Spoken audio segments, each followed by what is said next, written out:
So we are in a sermon series right now, and that sermon series is entitled Get to Know the Real Jesus. We've been looking at a book in the Bible called the book of Luke. And this is a story of Jesus' life, and we've been looking at all the different stories of things that happened to Jesus and asking the question, what does this tell us about who he is? And we've learned a lot of things about Jesus. We learned that he was the awesome one who was prophesied. They said he was going to come and change everything. We learned that he claimed to be the Son of God, the Messiah, the one who would change everything, the one who's in control over everything. We learned a lot of things about how the world is transformed just when he's around and people are transformed.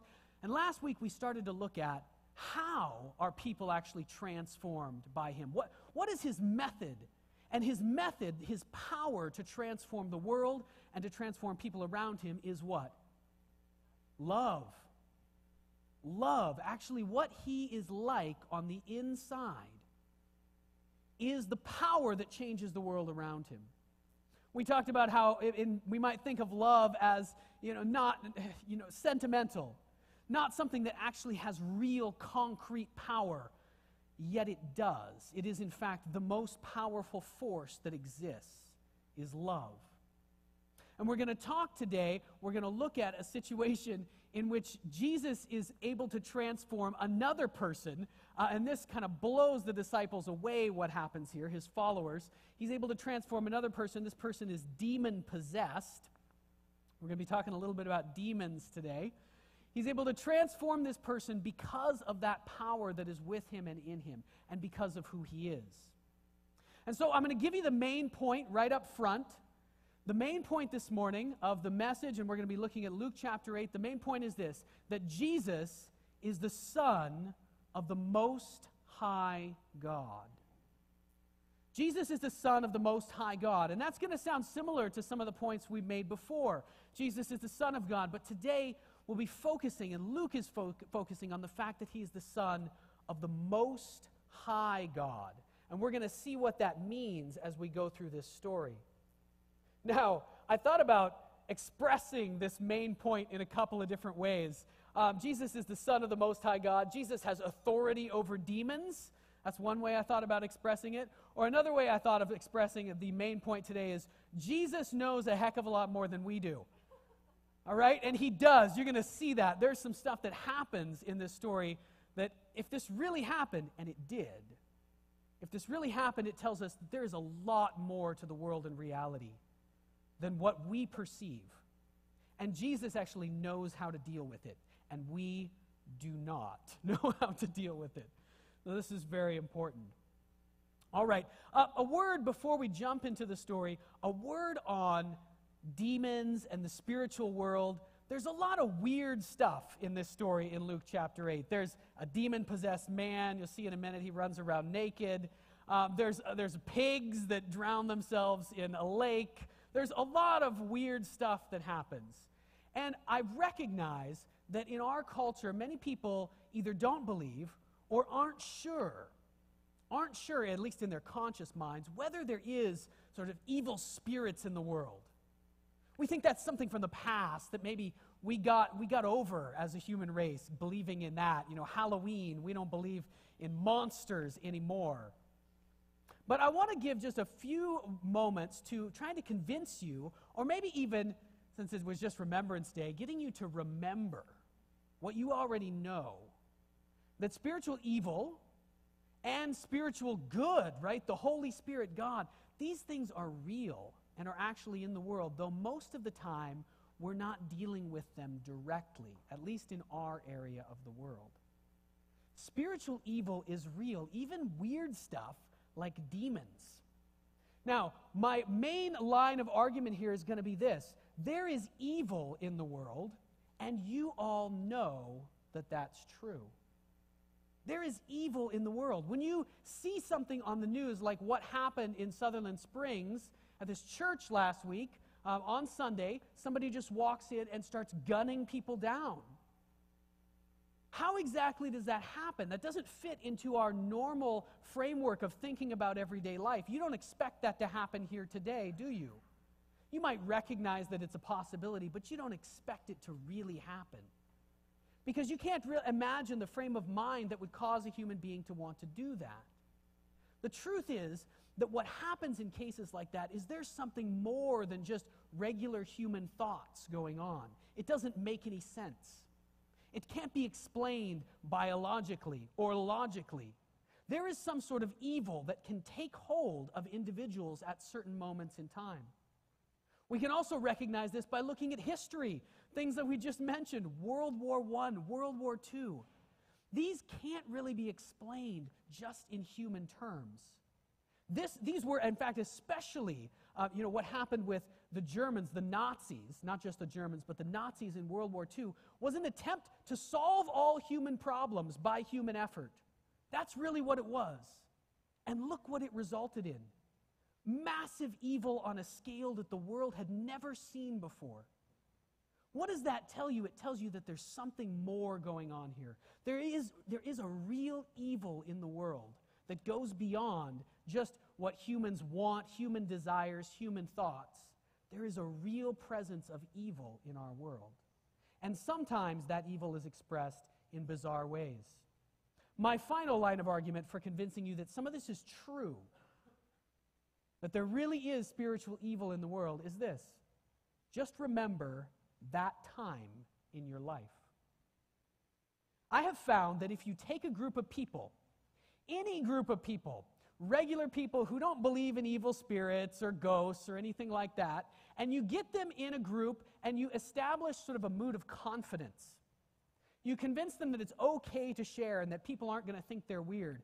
And you ask them for stories of weird spiritual things that have happened to them.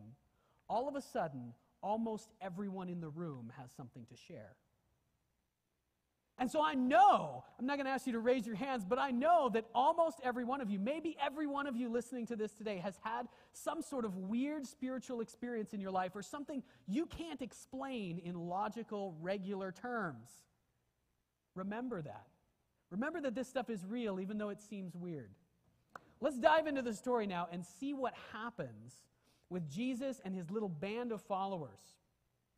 We're in this section in the Gospel of Luke, in this book of Luke, where Luke is showing us a number of things that happened to convince this group of people who was following Jesus around, his friends. A number of things happened that convinced them that he was more than they had initially thought he was. This is a group of people who had already seen Jesus do miracles. If you haven't been following with the story, Jesus has walked around doing a bunch of miracles. He's healing people. He's driving out demons already in some smaller ways than we're about to see here today. He's changed water into wine. He's done a lot of things that have demonstrated to his followers that he is some great prophet. Maybe even they hoped he was the Messiah, the one that had been prophesied to come. But now they start to question even that because they see things happening that are beyond what they ever expected to see. And I want to emphasize that these things really happened. The disciples, when the early church started to say things like Jesus is the Son of God or Jesus is God, they didn't sit down and come up with a plan. I think it will help us spread our message around the world if we tell people that this human being that we knew is actually God. I think that's going to help us out. No, they came to this conclusion because there was no other conclusion they could come to after the things that they experienced. And so as we look at this story today, I'd encourage you to think of the disciples, his earliest followers. They're following him around. They're spending all their time with him, and they're trying to explain the things that they see. And it's really hard for them to explain. What happens right before the story that we're about to read in Luke chapter 8, what happens right before is the story where Jesus calms the storm. And that's one of my favorite stories in all of the New Testament and all of Scripture, because this is the story, of course, where Jesus is asleep on a boat in the middle of a storm that's about to sink the ship. Now, you guys remember this story? Nod. If it's one of your favorites, raise your hand, because I'm going to like you more if you think it's really great. Because I think this story is amazing. It just shows how fearless Jesus was because of his faith. Because of his faith, he was able to go to sleep when everybody else is freaking out for their lives, and he's not worried at all. But it's what happens right after they wake him up. His disciples are terrified, of course, because there's a storm that's about to capsize this boat. They're all going to drown, they think. They wake Jesus up. They say, "Don't you care that we're about to die?" And it says Jesus gets up. He looks out at the wind and the waves, and he rebukes them. Right? Now put yourself, I know you've heard this before, many of you, but put yourself in the place of those first disciples. You're around someone who rebukes the forces of nature. He calls them to attention like a mom or a dad calls their toddler. "Get back over here." He looks at the storm and he says, "Knock it off, stop it, get back in line, go to your room and have a time out." And the storm immediately listens to him. And the disciples don't know what to do at that moment, and you wouldn't either. What do you do after someone rebukes a storm and it listens and the sea immediately becomes calm? And then he turns to the disciples and he says, "Why in the world were you afraid?" "Well, because we were about to die, but don't you believe in God?" Oh, that's something for us to take to heart, isn't it? Now, the very next thing that happens, the disciples get together on that boat and they say to themselves, "Okay, who exactly are we dealing with here? We thought this was the great prophet who had come into the world. We thought this was the Messiah. And we still think that, but this has gone beyond anything we had ever imagined. Who exactly are we dealing with here?" And the question is not answered by the disciples. The question is answered by a demon. Let's move into the story that comes right after that section. So we're in Luke chapter 8, and I'm going to read some of this for you.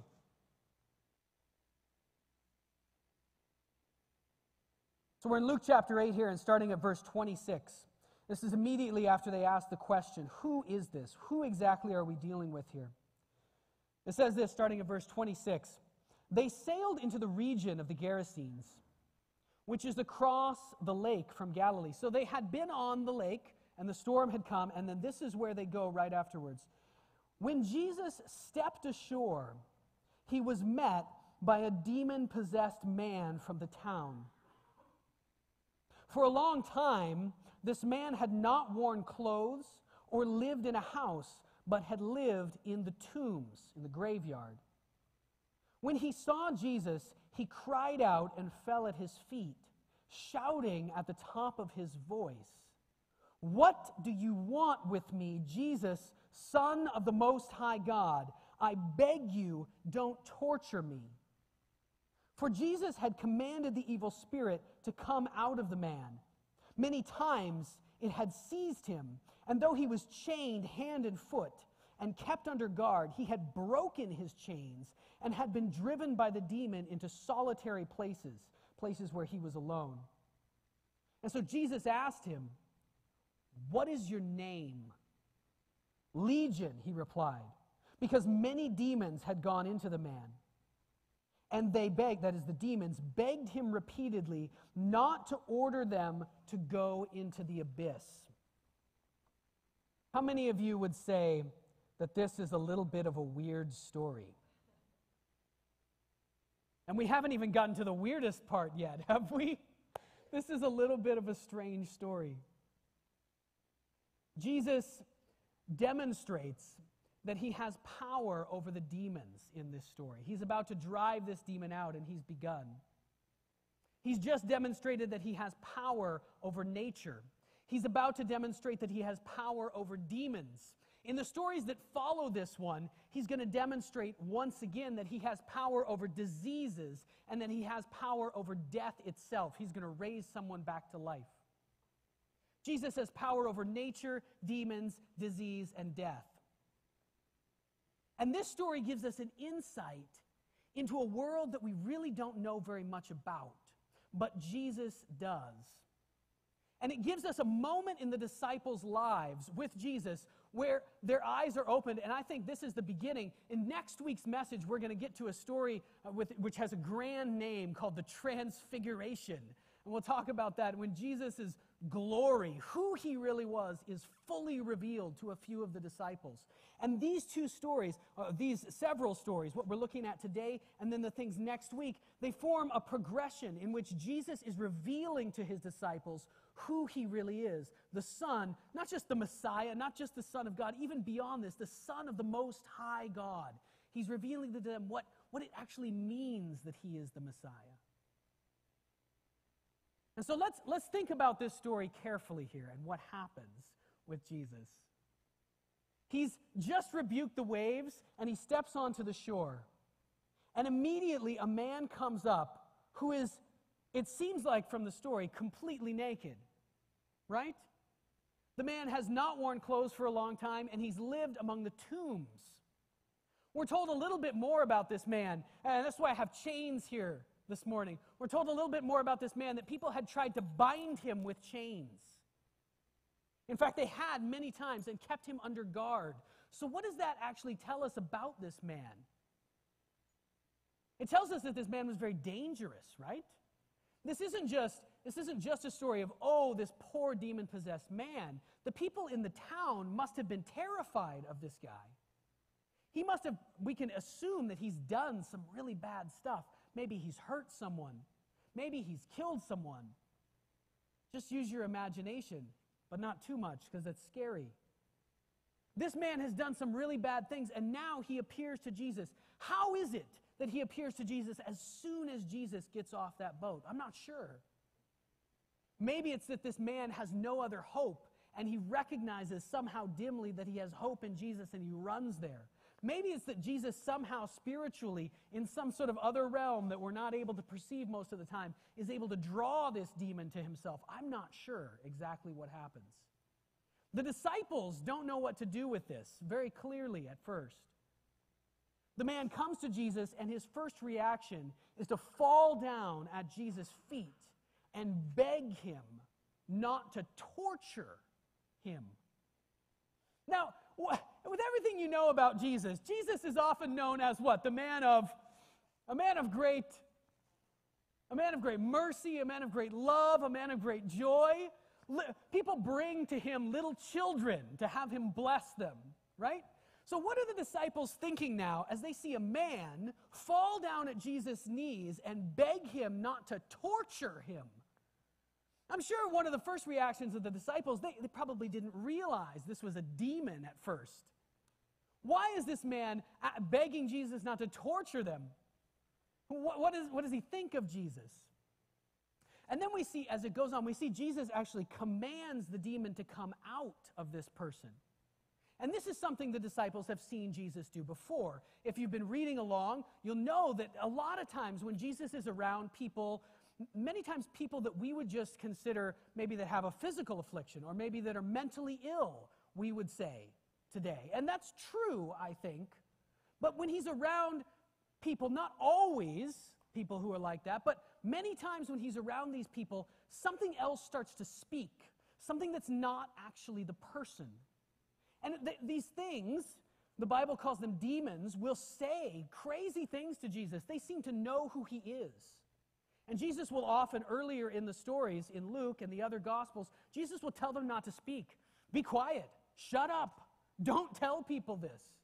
And he'll rebuke them and they'll leave. He'll tell them, get out of this person, and all of a sudden the person will be normal again, and whatever problem they had is gone. Jesus is driving something real out of these people.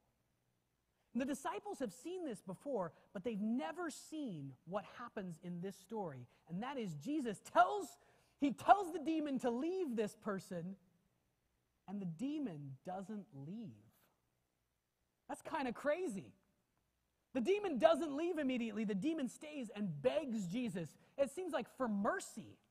Please do something else with us. Don't torture us and don't send us into the abyss.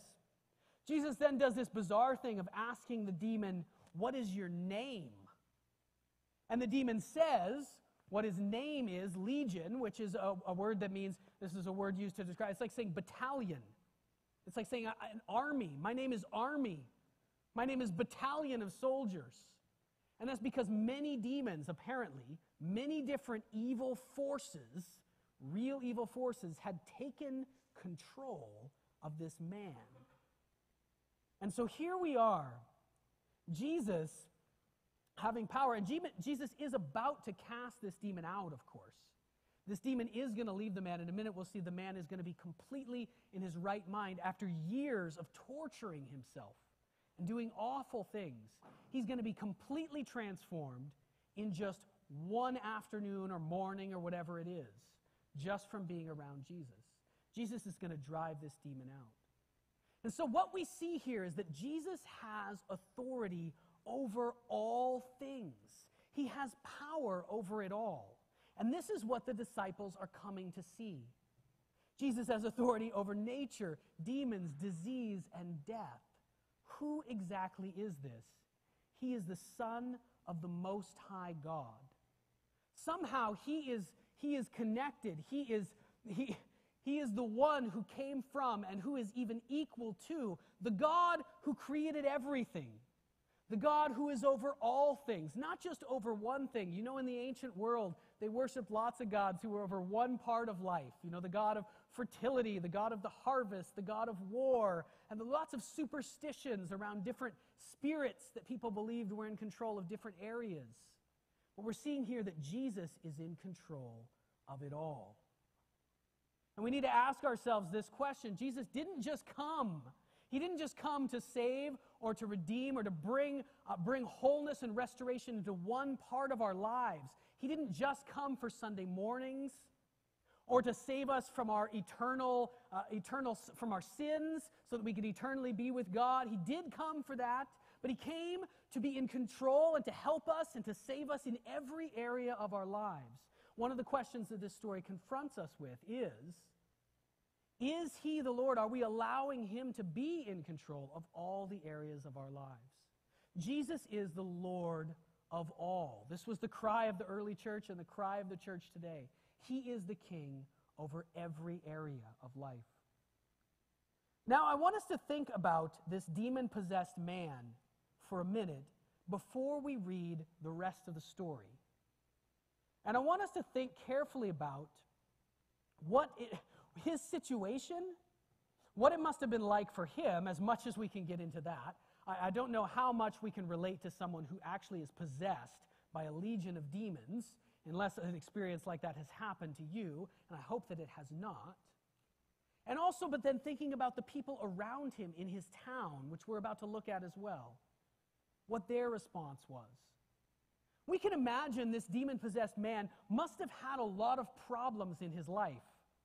Maybe this all came on him at once, in some moment. Maybe he did something and this demon entered his life and he immediately went from being awful to, or from being a normal person to being a really awful person. I don't know. Or maybe it crept up on him progressively and he got progressively worse little by little.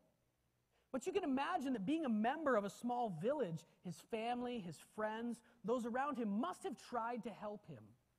At least I sure hope they did.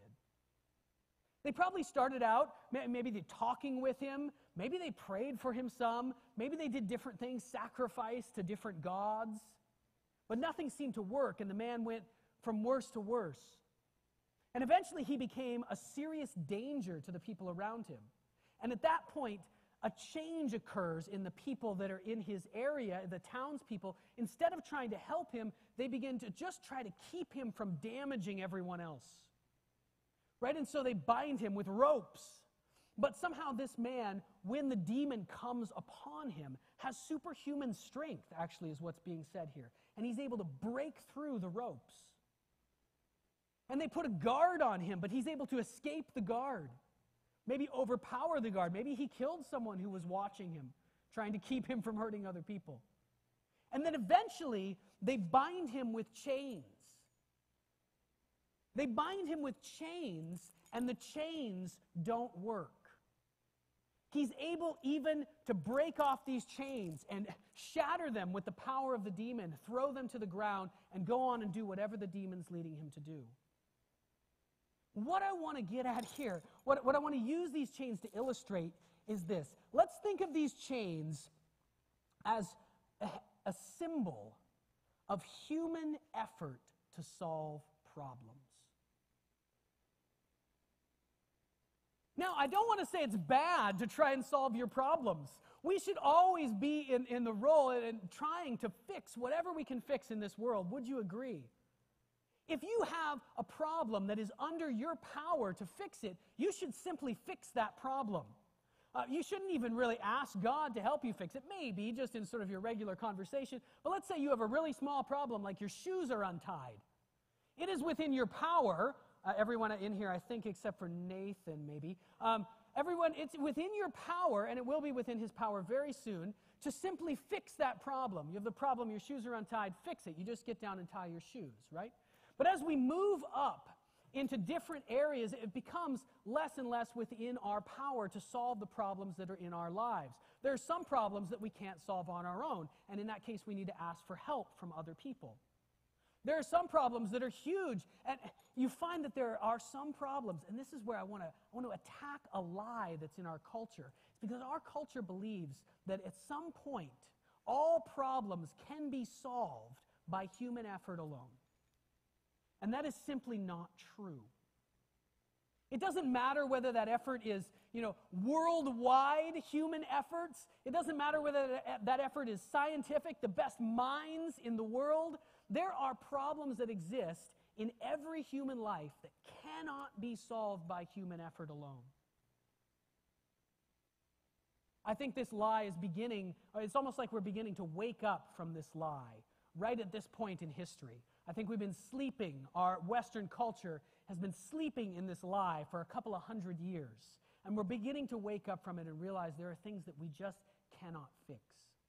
Think about how much human effort went into making a set of chains. I know you just go down to Home Depot and buy a set of chains. I know it doesn't seem like it's any effort at all. But imagine you're in the 1st century, so you can really think about how much human effort went into this. Could you make this set of chains? Could you? I don't think anybody, maybe Ken McIntosh could make this set of chains. I don't know.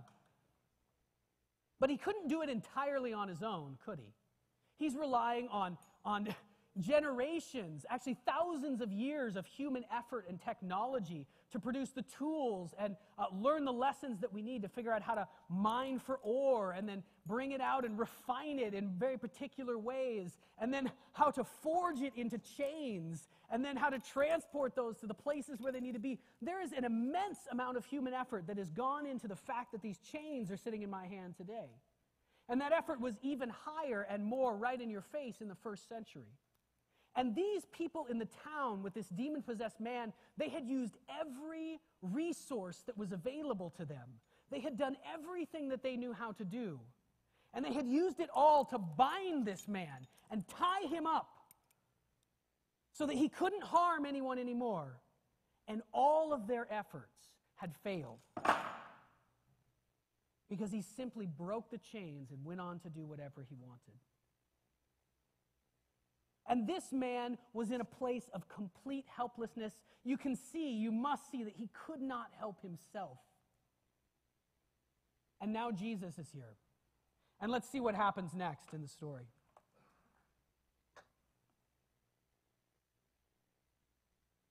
We're at verse 30. We just finished verse 31. The demon had asked Jesus, repeatedly begged him not to send him into the abyss.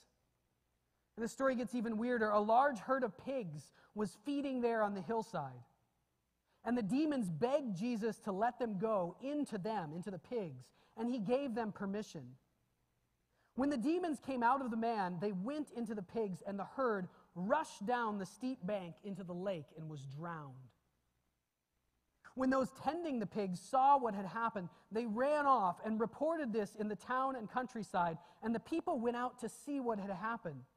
And when they came to Jesus, they found the man from whom the demons had gone out sitting at Jesus' feet, dressed and in his right mind. Pay careful attention to what happens next.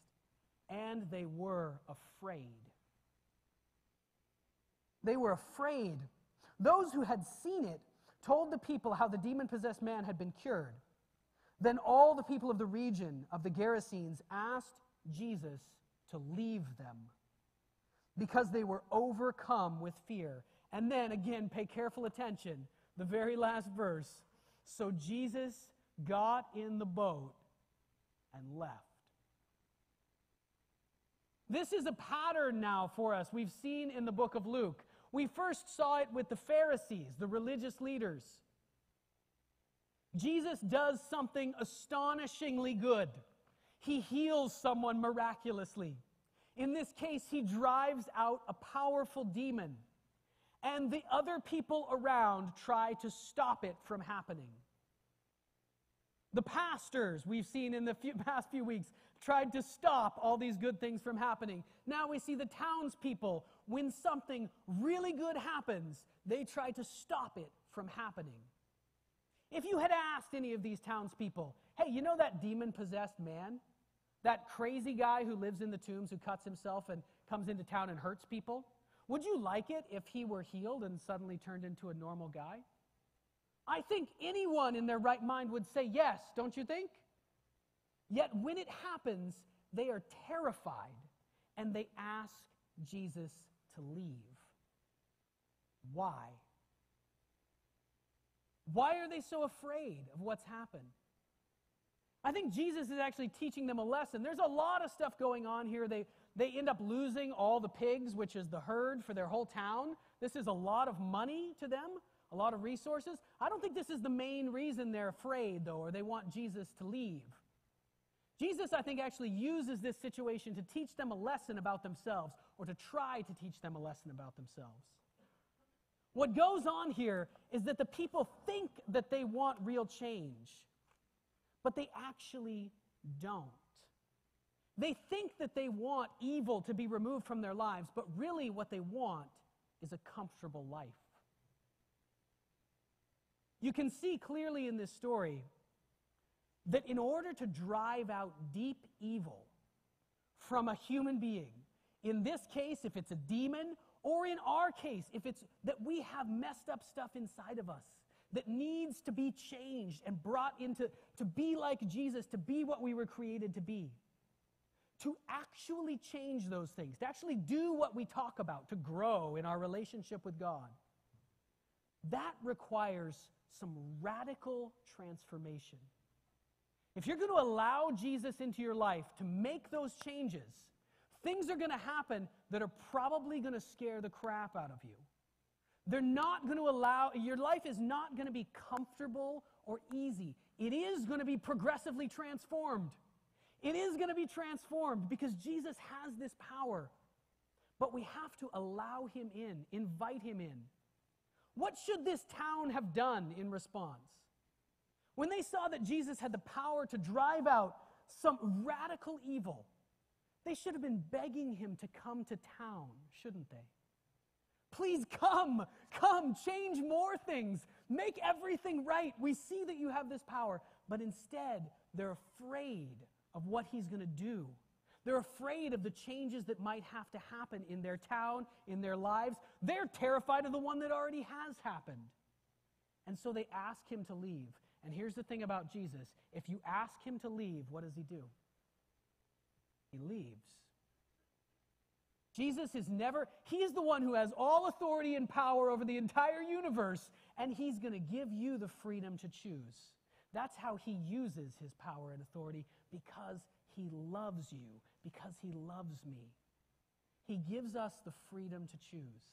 And if we aren't begging him to come into our lives, if we aren't asking him, really showing him that we want the radical transformation over anything else, over a comfortable life, he's not going to come in and do that transformation. This is what the story is telling us here today. And finally, what does a transformed life look like? What does this man look like after the evil is driven out of him? There's so many lessons in this story. This man is an image for us, an example, a symbol of what it's like to be transformed by Jesus and what our response should be. This man, after he's transformed, he wants nothing but to be around Jesus. He says, he begs Jesus, please let me come and follow you. So many other people had been called to follow Jesus. Jesus had said, come, follow me. Many are called, but few actually came and followed him because it was so hard. They couldn't give up their comfortable life. But this man who's been radically transformed by Jesus, he begs Jesus to allow him to follow. And Jesus in this case actually says, no. Your calling is not to literally follow me around everywhere like these other disciples. Your calling is to go back into your town. Because I can't go. They've asked me not to come. You go back into your town and tell everyone what I've done. Tell everyone how amazing, what the amazing power that is in me to transform a human life. Go and show them. And the man is full of joy. He's full of peace. He's full of hope. In Romans chapter 15, verse 13, this is the key verse for our church. We're called a community of hope. This is what we strive to be, a community of hope. This is the key verse for our church. It's in your bulletin every week. Probably nobody reads it. May the God of hope fill you with all joy and peace as you trust in him, so that you may overflow with hope by the power of the Holy Spirit. And this is what can happen to a human being. Just like we see in this story, when the radical transformation is allowed, when Jesus comes in and removes that evil in a deep way, you will no longer have a comfortable life, but you will be filled with joy and peace, and you will overflow with hope by the power of the Holy Spirit. Let's pray.